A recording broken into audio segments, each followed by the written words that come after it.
ертеде мұндай көлікке қаладан 2 алуға болатын еді. Мұндай көлігі бір адамдар бай саналатын еді. Естеріңізде ме, баяғыда гулянкада осындай копейканың алдына кукла қойып шаңдатып айдайтын. СНГ елдерінде бестселлер болған көлік ВАЗ-2101 копейка. Дөңгелеп дөңгелек жер шарында домалып кер бұзық қыздарыңа домалақ дөңгелек жер шарында домалып. Ассалаумағалейкум ағайындар, жасыратын жоқ, қазіргі мұндай көлікті қазіргі жастар айдағысы да келмейді, тепкісі де келмейді. Себебі бұл кәдімгі қызыл кітапқа енген қара құйрық сияқты нарықтан жойылып бара жатыр. Себебі бұл көліктің егесінің өзінде гелік бар. Бұл машинаны қоршақ ретінде былай мақтану үшін, арасында көңіл көтеру үшін алған, жалпы бұл негізгі машинасы емес. Бұл көлік 80-ші шығарылған, ескіргені соншалықты қазіргі кезде нарықта бағасы бір айфонның құны тұрады. Сіз егер жарнамадан қарайтын болсаңыз, 300 мың теңгеден басталып миллионға дейін шарықтайды бағасы. Негізі бұл көлік енді ретро көлік болғандықтан кейбір любительдер қымбат бағаға да алып жатыр. Бірде жоқ, бірде бар, қозғалып көтенумен керек болса көп теңгелер, долларлар түртуменен, барлық затты күтуменен. Сонымен достар, 1970 және 1988 жылда әлемдік нарықта қандай көліктер шығарыла бастады? 1970 жылы мен қайта алып сатып қоймай қойған Corolla'ның екінші буыны шығарылып 5 түрлі нұсқада шығады. Ол кезде седан, 3 есікті хэтчбек, 5 есікті хэтчбек, универсал түрін шығарып тастады. 1967 жылы итальяндық Fiat 124 кузовы Европадағы ең сұлу көліктерге айналады. Содан бір жыл бұрын Ресейдің инженерлері бастарын қасып отырып, мыналар көлікті жақсы шығарады екен деп, әбден Fiat көлігін зерттейді, отырады, қарайды. Сонымен алады да, сол тура Fiat сияқты көлікті алады да, тура осы копейкаға алып келіп, копи-паст жасайды. Менің ойымша осы итальяндық Fiat көліктің инженерлері мен орыстардың инженерлерінің арасында диалог былай болған сияқты. О, біздің Fiat көлігі қалай деп сұрайды ғой жаңа орыстардан. Сол кезде айтады, керемет көліктердің, бірақ мынау артқы жағындағы тежегісін барабанный қыласақ, не қыламыз баста ауыртып деп. Одан кейін, біздің қозғалтқышымыз қандай қозғалтқышымыз деп сұрайды ғой. Сендердікі, короче, үстінде екен бальный. Біз астынан жасай салайық, баста ауыртып не қыламыз деп. Сөйтіп кішкентай жерлерін өзгертті да, хоп етіп дүниеге осылай копейка дүниеге келді.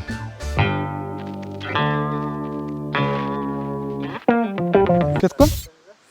Адамдар кезекке тұрып, заводтың алдына тұрып, таласып, тармасып атқан кезде 71, 72, 73, 74, 75 жыл, 75 жыл болып кетті, 5 жыл өтіп кетті, арада ешқандай өзгеріс болған жоқ. Сол уақытта немістердің Volkswagen Golf 1-і дүниеге келді. Одан кейін Corolla'ның мен қайта алып сатқан 4-ші буыны дүниеге келді. 5 түрлі нұсқада шығарған кезде адамдардың бәрі таң қалды. Бірақ Ресейдің дәуірі дүркіреп жүріп тұрғаннан кейін амал жоқ, СНГ елдері осы копейка көлігін алуға тура келді. Солай жыл артынан күн өтіп, күн артынан ай өтіп, жылдар өтті. 1988 жылға келген кезде бұл айтқанда копейканың сұранысы төмендеп, алпауыт жан-жағынан жапондықтар, немістер, европалық көліктердің барлығы конкуренция бәсекелестік тудырып, 1988 жылы осы копейканың ғұмыры бітті десек болады. Бұл копейка қазіргі жағдайдағы копейка, бұл полный реставрациядан өңделген, жаңартылған 1980 жылғы жалпы айтқан кезде 40-қа таяған бір мужиктің жасына жетіп қалған копейка ғой енді. Баяғыда ерте-ертеде ешкі жүні бүртеде, мен бір төсекте түрлі бекелер ойыншығыма секірген, соның ішінде. Сонымен 1988 жылы Ресей автопромы осы копейканы шығаруды тоқтатты. Себебі не үшін білесіз ба қателігі? Олар ойлады, нарық осылай тұра береді деп, жестердің барлық билігі күші орында қалып, біз былай айтқанда тықпыштай береміз деп ойлады. Сонымен алпауыт Жапониядан немістер, европалар керемет гольфтерді, Corolla'ларды, Camry'ларды шығара бастағаннан кейін жайлап Россияның автопромы құлдырап өлуге сәл-ақ қалды. Содан кейін 1988 жылы олар бір идея таптық деп Жигули 2-ші, 3-ші, 4-ші, шестерка, девятка деген сияқты көлікті пытырлатып шығара берді. Бәрібір оларда көмек бермей 2012 жылы Жигули, жалпы Лада көлігі сонымен бітті, жоғалды.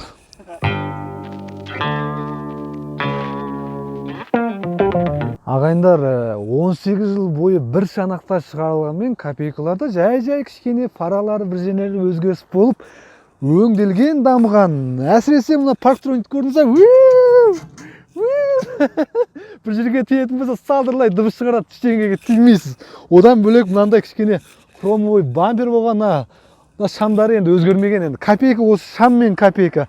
Мына жерде терезе айна сүрткісін қараңыз, темірден кәдімгідей жасалған. Негізі бір жақсырақ көлік, сапалы көлік деп жасаймын деп ұмтылған сияқты менің ойымша. Енді кезіндегі аңыз көліктердің бірі ғой енді. Негізі достар, бүгін көңіл күйім болмай тұрған еді. Негізі бұл көлікті түсіреміз деп те ойлаған жоқпын. Бұл көлікті көріп бүгін көңілім көтеріліп, қазір ішіне кірейік. 80-ші жылғы көліктің іші қалай сақталғаннан кейін 40 жылдан бері, оппа! Қарасаңыздар, өзінің егесінің айту бойынша осы балғын кожалары әлі өзінің роднойында дейді. Бұрынғы көліктердің бір жақсысы қазіргі Tesla сияқты минимализмде. Қараңыз, мына жерде ештеңе жоқ. Басында ауыртпайсың, неше түрлі жазулар, кнопкалар, подогрев сиденье, DVD, MVD, мультируль, ештеңе жоқ мына жақта. Қарайсың да, мына жақта газға саласың, ручник түсіресің да, айдап ұшып кете бересің. Мына жақта мына екі печкасы бар, главный жылы.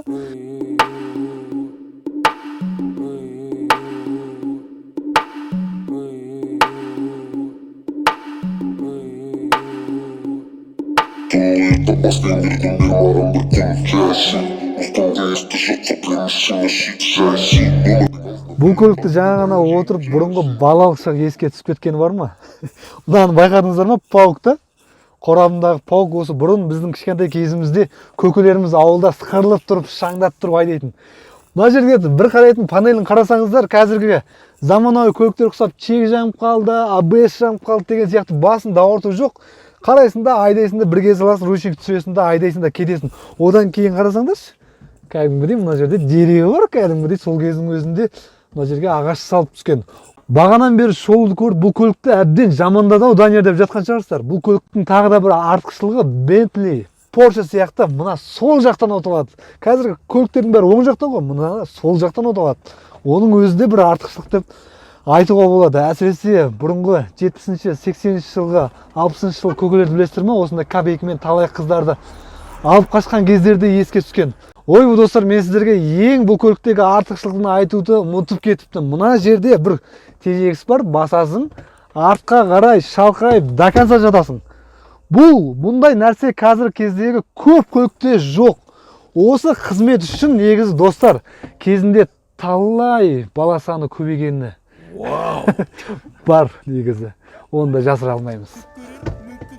Енді күттім, енді сені күттім, мүмкін жетпейді енді деп, енді төте жолдарды іздеймін, болды жетер енді бөтен нәрселерді жой, тек өзіміз жетті енді. Ал өзім отырған жердің артына отыратын болсам, кәдімгідей бойым 1.85 отырмын. Кезінде бұның артына 10 адамды сыйып кеткен болатын ауылда. Сол үшін нормально болған көлікке. Так, мұнда бір тетік бар, приборын жану үшін мынандай. Мына жақта шамда жанады. Бұл көлікте енді бұрын көлік болғаннан кондиционер жоқ. Мына жерде терезені бүйтіп ашасыз да, таза ауамен жұтып, кондиционер сияқты жүре бересіз. Қазір кішкене жүріп көрейік, енді механика айдалмағалы шыны керек, бір 5-6 жыл болып қалды. Ең бірінші айдаған көлігім Audi бочка 80 еді. Ал мына көлікте енді барлығы жақсы, бірақ осындай бұрған кезде кішкене күшке салып телейсің. Енді амал жоқ, бұл кезде енді ол 80 жылдары гур деген нәрсе жоқ етін. Сол себепті осылай кәдімгідей күшке салып бұруға тура келеді. Жалпы көлікте отқан кезде жаңа айдадық біраз. Қаладағы адамдардың барлығы саған қарайды, қолдарын о деп көтереді. Шыны керек, қазір 80-ші көлік қазіргі таңда ретро көлік сияқты болып қалды ғой. Адамдардың барлығының назарын аударасың. Мұндай көлікті қазір айтқан кезде любительдер ғана көреді. Көлікті айдағанда сезім шыны керек бір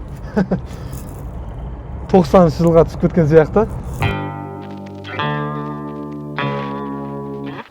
Сонымен ағайындар, әңгімені қорытындылай келген кезде енді бұл машинаны сөкті демеңіздер. Бұл машина асарын асап, жасарын жасаған көлік, шал көлік, кемір көлік десе де болады.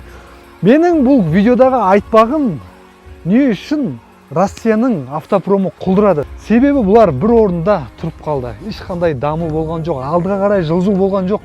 Қасындағы мысалы Жапонияның кайдзен системасы қолданып, әрдайым үдеріссіз дамып отырып, қазіргі таңда бүкіл әлемді мойындатып отыр. Сол себепті біз қандай салада болмайық, қандай кәсіпте болмайық, өмірде болмайық, жанұяда болмайық, бір орында тұрмайық, әр уақытта дамиық, өркендейік, өсейік, көгерейік, көктейік. Сіздермен бірге болған Данияр Сұлтан. Келесі жүздескенше сау саламат болыңыздар. Ассалаумағалейкум.